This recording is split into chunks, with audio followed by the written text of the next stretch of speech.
사도행전 11장 24절 말씀입니다. 사도행전 11장 24절 말씀입니다.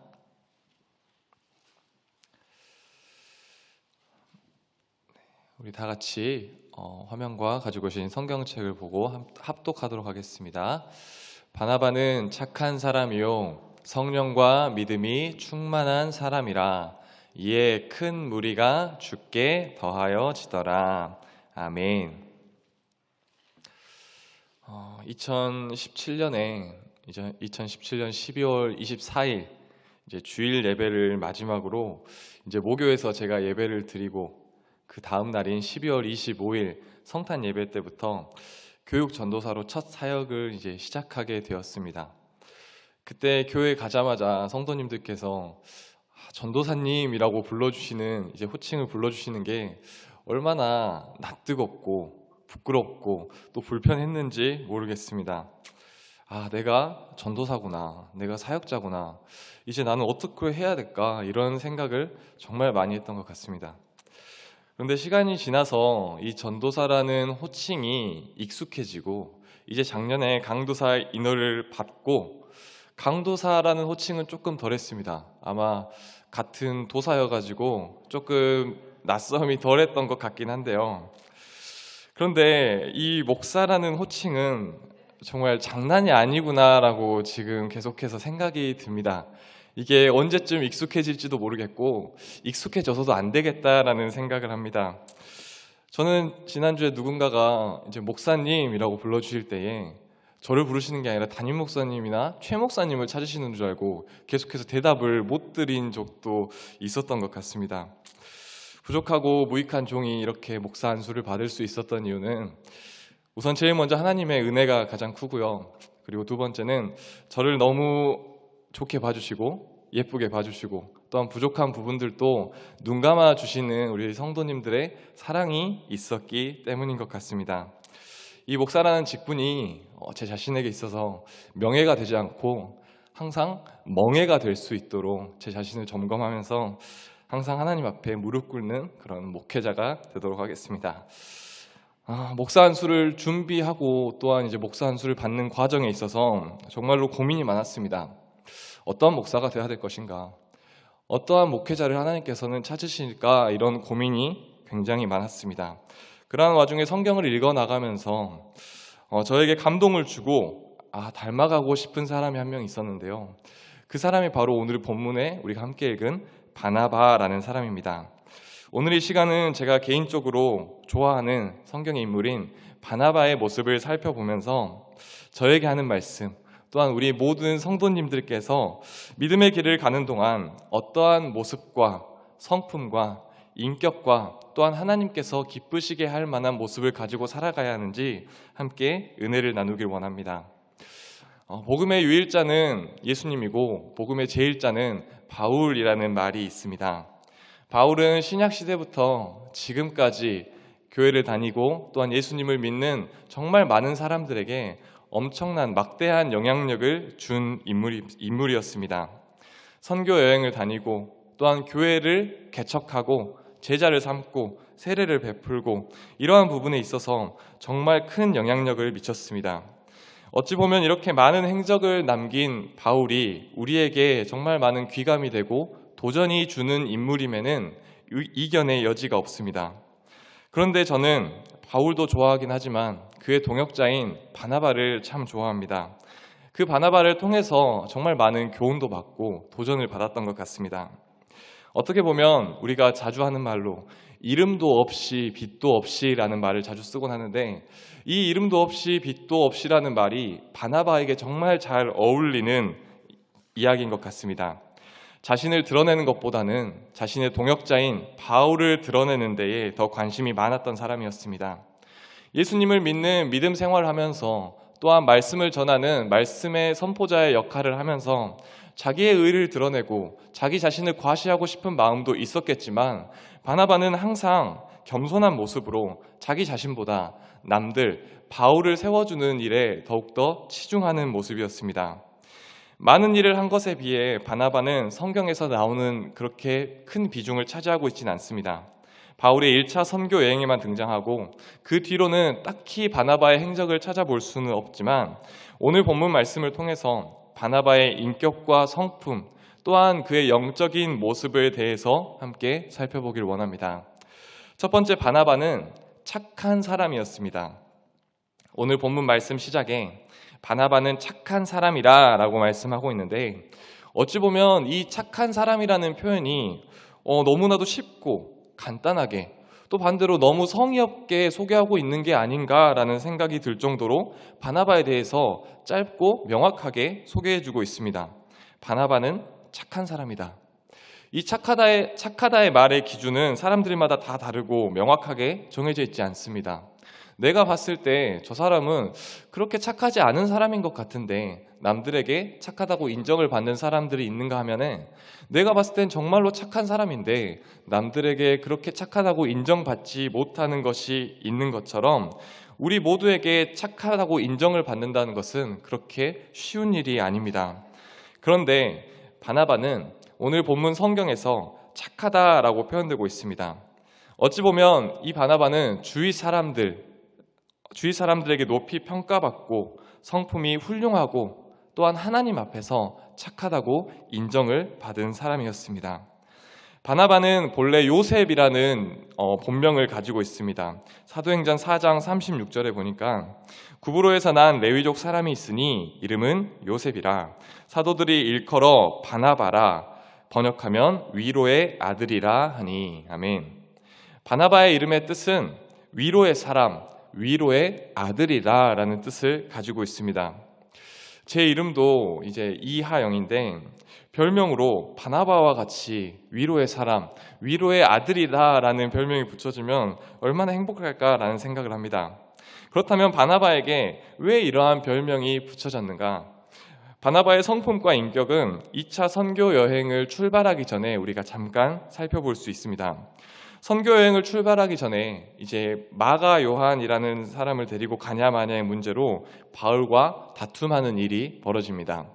1차 선교 여행 때 바울과 바나바가 같이 가면서 이 마가 요한을 수행원으로 같이 데리고 다녔는데 이 마가 요한이 중간에 다시 돌아가는 일이 발생하게 됩니다. 선교 여행을 마치지 못하고 도로 돌아가는 일이 발생을 하는데 많은 이유가 있다고 이제 설은 있습니다. 바울과 사이가 좋지 않았다라든지 풍토병에 걸려서 몸이 안 좋아서 돌아갔다라든지 아니면 앞으로 있을 전도 여행의 고된 사역과 일정이 두려워서 돌아갔다라는 그러한 의견들이 분분하지만 완벽주의 성향을 가진 바울은 이렇게 중도 하차해버린 돌아가버린 마가 요한을 탐탁치 않아 했습니다.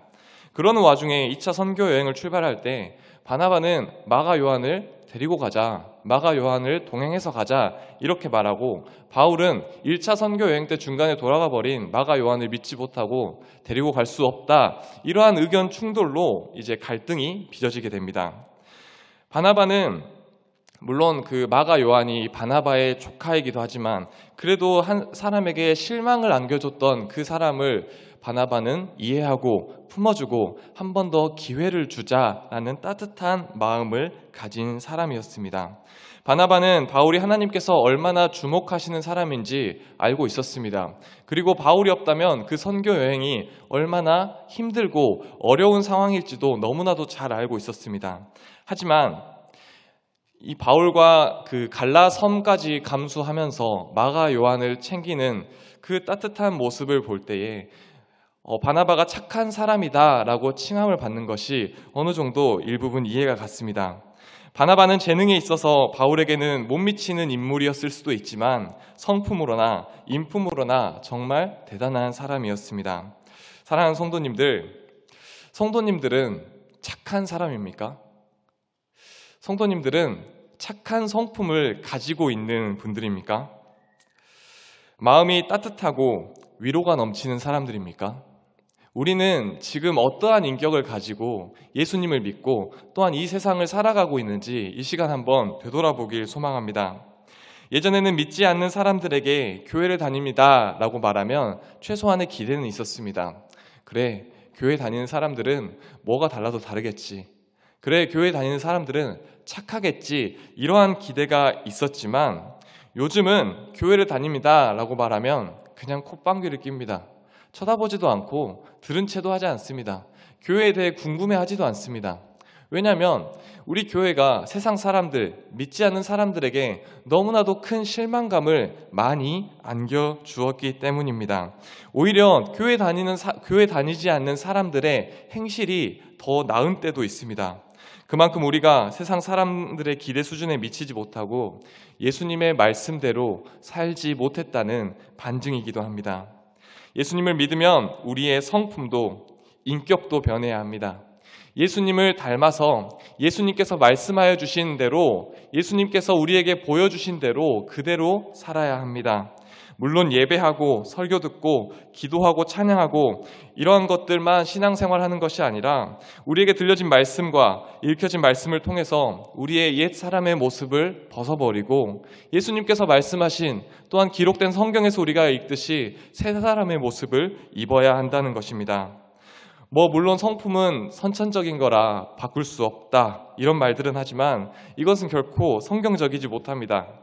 인간은 누구나 부족한 모습을 가지고 있습니다. 이 앞에 서 있는 저도 연약한 모습들이 너무나도 많습니다. 하지만 우리는 예수님을 믿고 구원받은 백성들이기 때문에 날마다 우리를 담금질하면서 우리의 부족하고 우리가 보완해야 될 점들을 날마다 돌아보고 날마다 되새김질해야 합니다. 타고난 천성과 성품이라는 말은 하나님 앞에서 변명이 될 수 없습니다. 우리의 성품과 인격을 바꾸는 게 쉬운 일이었다면 하나님께서는 모든 사람에게 좋은 성품과 좋은 인격을 주셨을 것입니다. 그리고 우리에게 착하게 살아라, 좋은 인품과 좋은 인성을 가지고 살아라, 이렇게 요구하지도 않으셨을 것입니다. 하지만 우리는 예수님을 믿고 옛 사람의 모습을 벗어버리고 예수님의 모습을 닮아가기 위해 노력해야 하는 사람들입니다. 날마다 나의 불완전한 인격과 모습을 하나님 앞에서 복종시켜야 합니다. 그런데 그 과정은 쉽지 않습니다. 과정 속에 사탄의 역사가 있을 수도 있고 주변의 환경들이 우리의 옛 사람의 모습을 들춰낼 수도 있습니다. 하지만 우리는 거기서 넘어져서는 안 됩니다. 잠깐의 화와 분노를 참지 못하고 열분을 내는 그것이야말로 하나님의 영광을 가리는 큰 죄이기 때문입니다. 애굽에서 왕실의 교육과 부족함 없이 자란 모세도 광야 40년의 기간 동안 훈련과 연단을 통해 위대한 인격자로 거듭났습니다. 그리하여서 하나님께서 맡겨주신 사역을 잘 감당할 수 있었습니다. 사랑하는 성도님들, 세상에는 완벽한 사람은 없지만 우리의 불완전함을 인정하고 하나님을 붙잡는 사람들을 하나님께서는 기억하십니다. 그리고 책임지십니다. 재능이 있는 사람보다는 인격이 큰 사람으로, 인격이 있는 사람으로 거듭나는 우리 모두가 되길 소망합니다. 바나바와 같이 마음이 따뜻하고 온유하고 겸손하고 배려가 있고 사람들을 위로하고 품어줄 수 있는 우리 모든 성도님들 되시길 소망합니다. 두 번째, 바나바는 성령과 믿음이 충만한 사람입니다. 오늘 본문 말씀에 바나바는 착한 사람이요 성령과 믿음이 충만한 사람이다 라고 말씀합니다. 성령과 믿음이 충만하다. 정말 부럽습니다. 성령과 믿음이 충만하다. 앞서 살펴본 착한 것은 세상에서 평가받는 기준이라면 이 성령과 믿음이 충만하다는 것은 하나님께서 우리를 평가하시는 기준입니다. 착한 것은 우리가 숨길 수 있고 착한 척 할 수 있고 그냥 위선의 가면을 쓰고 그냥 착하게 보일 수 있습니다. 하지만 이 성령이 충만하고 믿음이 충만한 것은 척을 할 수가 없습니다. 그냥 보입니다. 이 사람이 가짜 신앙인지 정말로 믿음이 신실하고 성령 충만한 사람인지 볼 수 있습니다. 이것은 하나님과의 강력한 영적인 교제가 없다면 불가능한 일이기 때문입니다. 이러한 하나님과의 영적인 교제의 상태를 거룩한 상태라고 표현합니다. 모든 그리스도인들이 성령 충만을 원하고 믿음 충만을 원하고 거룩한 상태를 원합니다.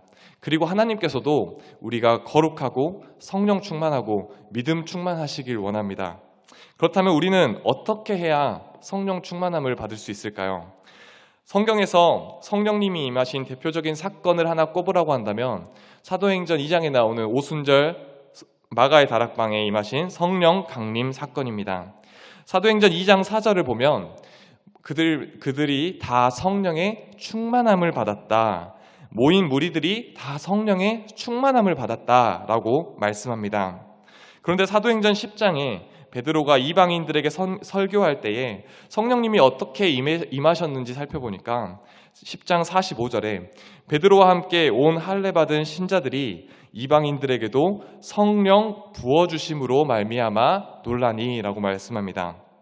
오순절 성령 강림 사건 때는 성령이 충만하게 임하셨고, 베드로가 이제 이방인들에게 설교를 할 때에는 성령이 부어졌다라고 표현합니다. 이게 언어적으로 볼 때에 성령이 충만하고 또한 성령이 부어졌다라는 것은 양적으로 조금의 뉘앙스가 다릅니다. 성령이 충만하게 임했다라는 게 조금 더 크게 와닿는 부분입니다. 그렇다면 왜 성령님께서는 어떤 때는 충만하게 임하시고 어떤 때는 그냥 부어졌다 이렇게 말씀하시는지 살펴보니까 이것은 사람들의 성령에 대한 태도와 자세가 달랐기 때문입니다. 오순절 마가의 다락방에 모인 사람들은 예수님께서 이제 승천하실 때 약속하신 성령을 기다리는 사람들이었습니다. 그리고 그 성령님을 간구하고 갈망하며 기도하는 사람들이었습니다. 하지만 이방인들은 그렇지 않았습니다. 이방인들은 오히려 성령님이 누구신가 모르는 사람들이었을 것입니다. 이처럼 우리가 성령으로 충만하길 원한다면 우리는 성령에 대한 갈망과 간구와 기도가 있어야 합니다.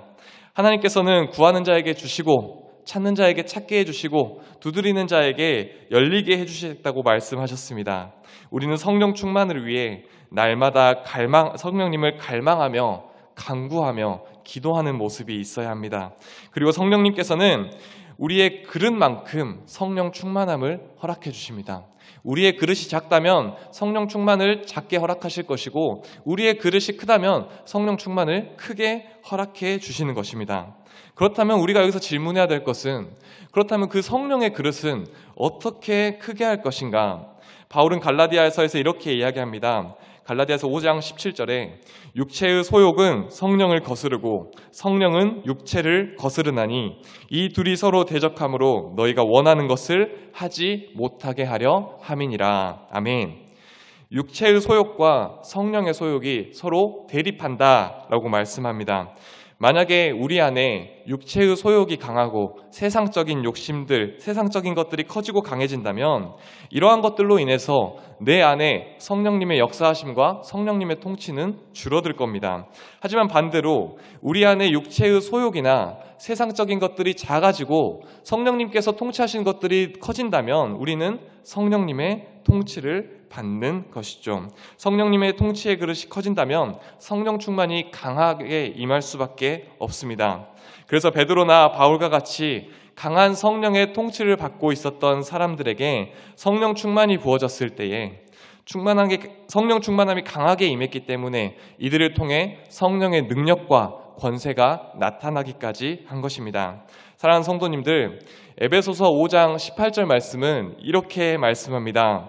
오직 성령의 충만함을 받으라. 오직 성령의 충만함을 받으라. 혹시 우리 가운데에 신앙이 식어지고 믿음이 식어지고 예전 같지 않다라고 생각하시는 분들이 계실까요? 냉랭해졌다고 느껴지시는 분들이 계십니까? 우리가 신앙이 식어지고 믿음이 식어졌다고 해서 그대로 있으면 안 됩니다. 우리의 육체의 생각과 욕심들이 성령의 자리를 탐내고 우리를 넘어뜨리려 하기 때문입니다. 한번 성령님을 받았다고 해서, 한번 은혜를 받았다고 해서 그것이 평생 가는 게 아닙니다. 언젠간 그 은혜가 소진되고 성령 충만함이 소진되기 마련입니다. 오순절 마가의 다락방에 모인 그 수많은 무리들, 성령 충만함을 받은 수많은 무리들도 그걸로 끝이 아니라 그 무리들은 모일 때마다 성령 충만을 간구했습니다. 성령 충만함을 받기 위해 항상 말씀을 듣고 기도함으로써 성령의 재충전을 받았습니다. 바라기는 우리 모두가 날마다 성령 충만과 말씀 충만과 믿음 충만을 갈망하여서 성령의 재충만으로 은혜를 회복하는 우리 모든 성도님들 되시길 소망합니다. 사랑하는 성도님들, 성령 충만하십시오. 말씀 충만하십시오. 믿음 충만하십시오. 마지막 세 번째, 바나바는 살아있는 전도지였습니다. 본문 말씀 마지막 부분에 이에 큰 무리가 주님께로 더해지더라. 아멘. 바나바를 통해 많은 사람들이 주님께로 돌아오는 역사가 있었습니다. 그런데 여기에는 전제되어야 하는 조건이 있습니다. 우리가 앞서 살펴봤듯이 바나바는 착한 인격과 착한 성품을 가진 사람이었고 성령과 믿음이 충만했기 때문에 많은 사람들이 주님께로 돌아오는 역사가 있을 수 있었습니다. 예수님께서는 산상수훈의 말씀에서 우리를 향해 세상의 소금과 빛의 사명을 감당해야 된다라고 말씀하셨습니다. 그리고 나서 이렇게 마태복음 5장 16절에 이렇게 말씀하십니다. 우리 다 같이 화면을 보면서 한번 읽어보겠습니다. 마태복음 5장 16절. 이같이 너희 빛이 사람 앞에 비치게 하여 그들로 너희 착한 행실을 보고 하늘에 계신 너희 아버지께 영광을 돌리게 하라. 아멘. 우리의 빛을 사람들에게 비춰서 그 사람들이 우리의 선한 행실을 보고 하나님께 영광 돌리게 하고 믿지 않은 사람들이 하나님께로 돌아오는 역사가 있게 해야 된다라고 예수님께서는 말씀하셨습니다. 다시 말해서 우리의 삶으로 하나님을 전하는 모습이 있어야 된다는 것이죠. 예수님의 말씀대로 우리가 살아가야 한다는 모습이 있어야 한다는 것입니다. 우리의 존재 자체가 귀하고 중요한 것을 주님께서는 말씀하셨습니다. 반대로 우리가 타락하거나 이기적으로 생활하거나 사명을 잃어버리고 빛을 발하지 않는다면 수많은 사람들이 예수님을 모르고 교회를 등지고 불행에 빠진다는 것을 우리는 반드시 기억해야 합니다. 빛과 소금으로 산다는 것은 내가 조금 더 유명해지고 세상 사람들에게 내 이름을 알리려고 하는 것이 아니라 내가 무엇을 하든지 그것을 통해 하나님께 영광 돌리는, 하나님께서 영광을 받으시는 하나님의 빛을 드러내는 것이 바로 빛과 소금의 사명입니다. 이러한 점에 있어서 바나바는 예수님을 전하는 데에 탁월한 삶의 모습을 가지고 있었습니다. 영적으로나 또한 행실로나 사람들에게 있어서 덕을 세우는 사람이 바로 이 바나바였습니다. 지난주에 제가 친한 목사님과 함께 선배 목사님과 식사를 할 기회가 있었는데요. 제가 그쪽 교회 근처에 가서 주차를 하고 식당으로 걸어가고 있는 길이었습니다.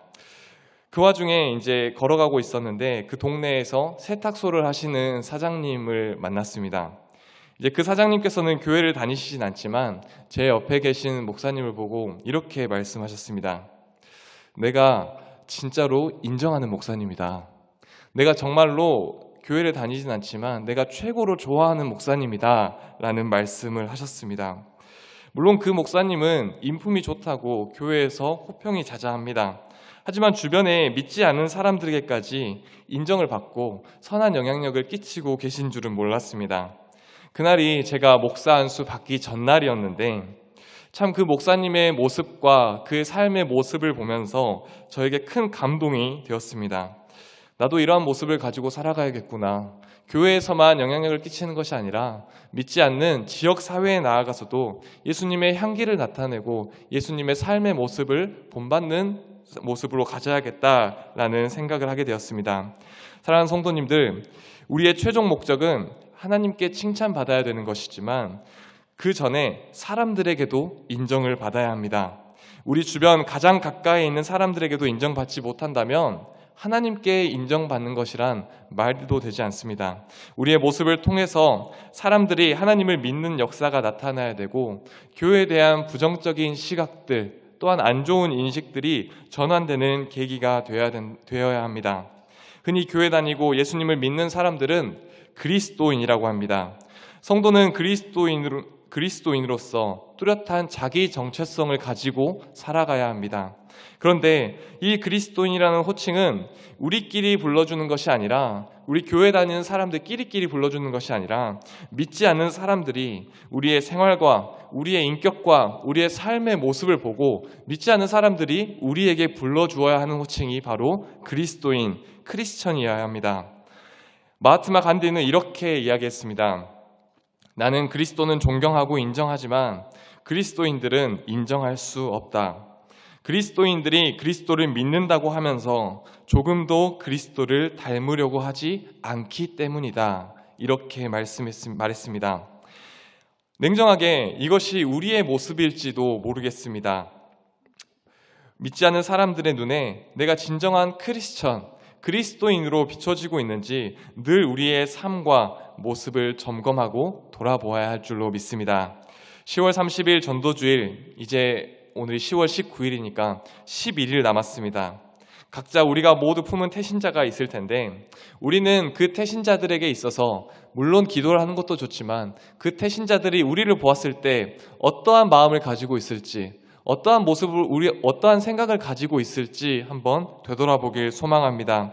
그저 그런 모습이 아닐지, 그냥 술에 술 탄 듯, 물에 물 탄 듯 그런 구별 없는 모습으로 생각하고 있진 않습니까? 교회 한번 나와봐라 말하기 부끄러울 정도의 삶의 모습은 가지고 있진 않습니까? 우리는 하나님의 말씀대로 살아야 합니다. 예수님께서 보여주시고 가르쳐주시고 또한 기록해주신 말씀대로 살아야 합니다. 우리는 우리 자신이 우리의 것이 아닌 하나님의 것입니다. 우리 모두가 하늘나라의 시민권자이고 또한 천국 전파의 전도지입니다. 바라기는 우리의 삶과 우리의 모습을 통해서 믿지 않는 영혼들이 하나님께로 돌아오는 은혜가 있길 소망합니다. 품은 태신자들이 우리를 통해 그리스도의 향기를 맡는 은혜가 있길 원합니다. 우리는 교회의 얼굴이자 예수님의 흔적을 가진 사람들입니다. 우리는 예수님을 증거하는 역할을 가지고 있지 하나님을 왜곡시키는 역할이 아닙니다. 오늘 바나바의 모습처럼 우리를 통해 큰 무리가 주님께로 돌아오는 은혜가 있길 간절히 소망합니다. 말씀을 마치겠습니다. 오늘은 신약성경 바울의 동역자인 바나바에 대해서 함께 살펴보았습니다. 성경에서는 그렇게 큰 비중을 차지하고 있진 않지만 이 바나바는 하나님께서 원하시는 모습을 두루 갖춘 사람이었습니다. 하나님께서 기뻐하실 만한 모습을 갖춘 사람이었습니다. 마음이 따뜻하고 겸손하고 착한 인격을 가지고 있었기에 위로의 아들이라는 이름을 가지고 있었고 또한 성령으로 충만하고 믿음이 충만한 사람이었습니다. 이러한 영적으로나 세상적으로나 덕을 세우는 사람이었기 때문에 그를 통하여서 하나님을 믿지 않고 예수님을 믿지 않는 사람들이 하나님을 믿게 되는 역사와 은혜를 경험한 사람이었습니다. 사랑하는 성도님들, 오늘 우리도 이 바나바와 같이 하나님께서 원하시는 사람이 되어야 될 줄로 믿습니다. 하나님의 일을 하기 위해 준비된 사람이 되어야 될 줄로 믿습니다. 날마다 우리의 불완전한 인격을 하나님께 쳐서 복종시키고 성령이 충만한 사람, 믿음이 충만한 사람, 그리하여서 타락하고 어두워져 가는 세상 속에 빛과 소금의 역할을 잘 감당하며 나아가는, 그리하여서 하나님께 칭찬받는 우리 모든 믿음의 성도님들 되시길 간절히 소망합니다. 기도하겠습니다. 하나님 아버지 감사합니다. 오늘 이 시간 바울의 동역자인 바나바의 모습을 함께 살펴보며 은혜를 나눴습니다. 바나바와 같이 인격적인 사람이 되게 하여 주시옵소서. 성령 충만한 사람이 되게 인도하여 주시옵소서.